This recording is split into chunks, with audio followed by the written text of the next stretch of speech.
Yeah. Yeah. Can you believe they told me that I would never make it?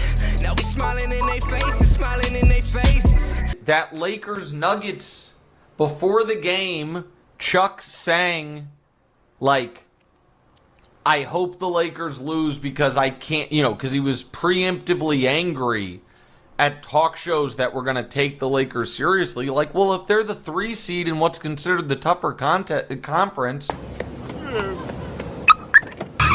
He gonna cry in the car.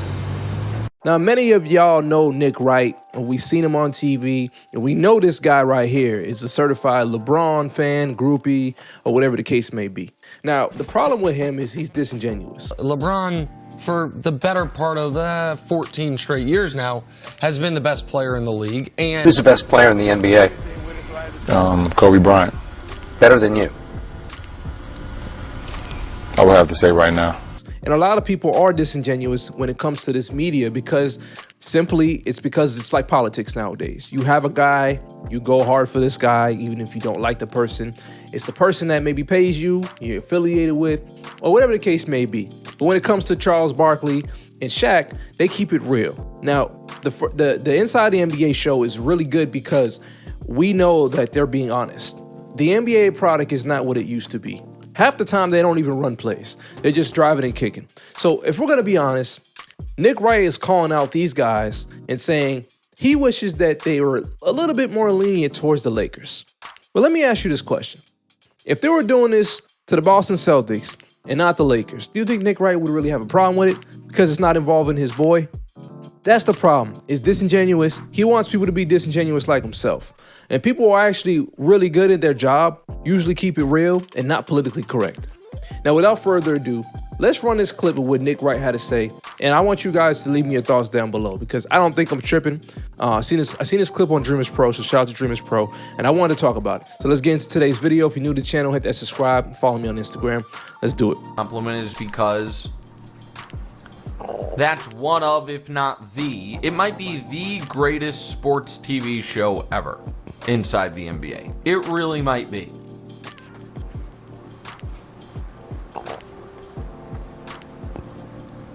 With that said,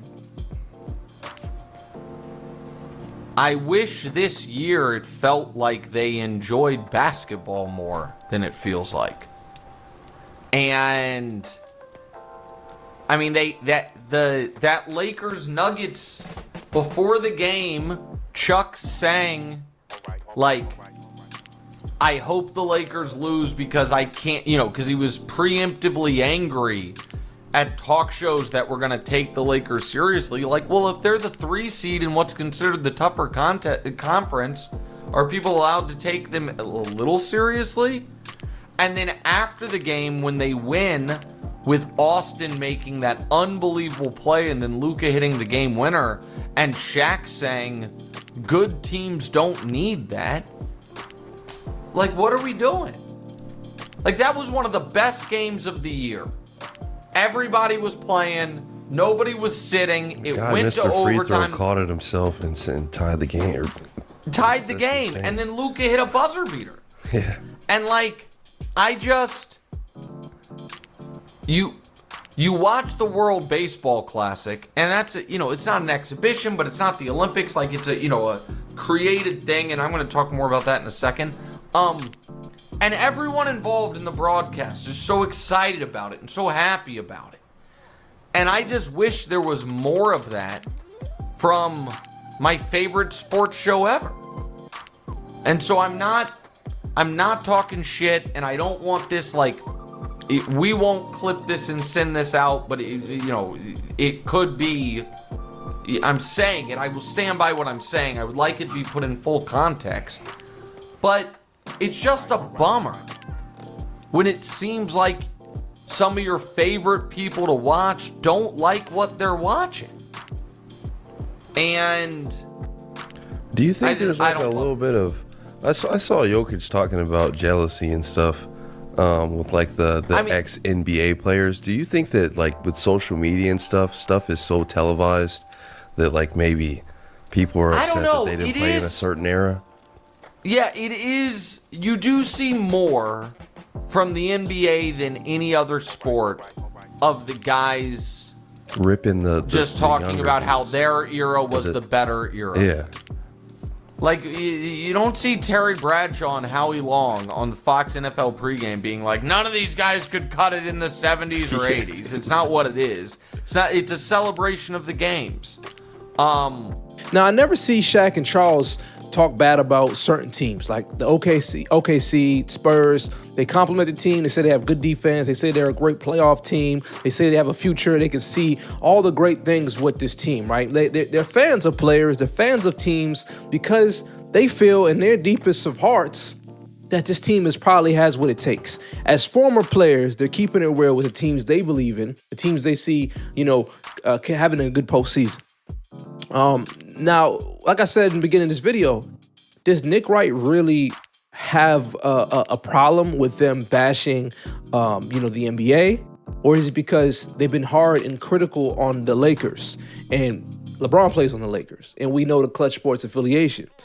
I don't like Nick Wright, not because he's not good at his job, because I do think he's a good analyst. It's just that he's so biased and disingenuous that we have a hard time listening to him because we know his ties. We know he's represented by Clutch and Rich Paul. We know he loves LeBron, and he said LeBron passed Jordan in 2016. He says ridiculous things, and we know that's not how he really feels because there's old tweets that circled, and he had Kobe over LeBron. You know what I'm saying? He had Michael Jordan over LeBron. He had other players over LeBron. And then once he became a little bit more famous, once he kind of signed this deal with the Clutch, we see his opinion change. And that's why it is disingenuous. So if you want analysts to get up there and lie, to get up there and be disingenuous, then hey, Nick Wright, just say that. But if these guys are really being honest, the NBA product is not great. So they're not going to get up here and tell you, this is great. This is awesome, this is perfect, and this is what it's going to be. No, criticism is needed to improve something. So when legendary players are criticizing the league, it's not because they're haters, it's because they want to see a better product. It's because they played in the NBA where it was in its golden era, where people were watching it, where families were watching it, where there was no player empowerment, where players were actually running plays, where coaches held accountable, and people were playing 82 games. It was a different league, and people appreciated the game of basketball. Now basketball is slowly becoming irrelevant to one of the biggest American sports in history. It's not irrelevant to the point where it's not popular. It's just that the product is no longer as good as it used to. So you want these guys to get up there and continue to lie, to continue to act like everything's okay, to have a house on fire and to act like it's not on fire. That's going to cause an issue. But if you're actually willing to speak out and speak up and say, dog, this ain't right, that is the reason why your show is successful. They're not lying. If you watch some of the NFL games, the halftime reports, they're just being politically correct. They're not telling you how they feel. When the camera's probably cut, they're probably getting into the real stuff, right? But here's the thing. We're going to continue to see guys like Nick Wright be sellouts, and we're going to continue to see guys like Shaq and Charles and all those guys up there really just tell you how it is, keep it real. And that's why they're on air for so long, because they do keep it real, because they aren't bought by somebody. So I don't have a problem with this, with what Shaq and Chuck do. They do their job great. There's a reason why they get paid a lot. There's a reason why that ESPN bought them from Turner, or signed a contract with them, is because they're good. Now, Nick Wright, he's good too, but if he's going to be anywhere on a show like that, he can't make on a show like that because of who he is, his character and his affiliates. He'll never be able to keep it real. You're not a real analyst unless you can keep it real. These are my thoughts, ladies and gentlemen. If you're new to the channel, hit that subscribe. This is Tyler Rose TV. Make sure you subscribe, and again, hit follow me on Instagram at Tyler Rose TV. It'll be there. Peace.